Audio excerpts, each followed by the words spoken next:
saat menikah pun ada training khusus. Training Qur'aninya ini pendidikannya. Nanti kalau menikah suami kewajibannya begini, istri begini. Quran surah 4 ayat 34. Kalau ada persoalan komunikasi sampai hal yang tak bisa dipecahkan, cari orang bijak untuk berkonsultasi. Quran surah 4 ayat 34 sampai 35. Suami mulai bertugas mencari nafkah. Bagaimana caranya? Turun Quran surah kedua ayat 168 yang standar. Kalau pengen cepat naik Quran surah kedua ayat 172. Ingin cepat lagi belum datang keberkahan sudah dibuka. Turun Quran surah ke-7 ayat 96. Apa Anda kira bekerja tidak ada tantangan? Mungkin banyak tantangan. Kadang-kadang ada yang menyingkirkan, ingin menyungkurkan. Kata Allah itu biasa dalam kehidupan. Maka lakukan amalan ini, maka Anda akan dilindungi. Quran surah 17 ayat 79 sampai 81.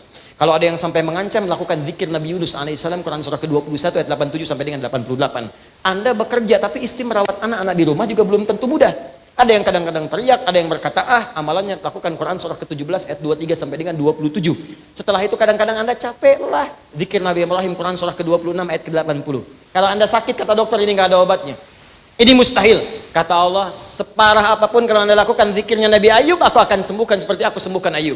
Turun Quran surah ke-21 ayat 83 sampai dengan 84. Anda sudah berumah tangga, belum ada tanda-tanda keturunan. Kata Allah, lakukan amalan Nabi Zakaria.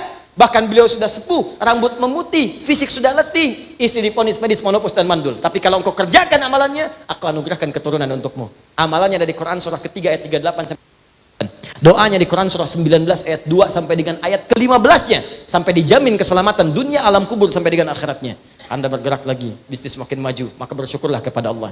Turun Quran surah ke-14 ayat yang ke-7. Sabar, cobaan-cobaan tantangan mulai hebat, petakan tantangannya, rumuskan. Mulai Quran surah kedua ayat 214. Rinciannya di Quran surah kedua ayat 155 sampai dengan 157. Penyelesaiannya di Quran surah ketiga ayat 142. Kemudian jalani dengan sabar semua itu sampai Anda mencapai kematangan.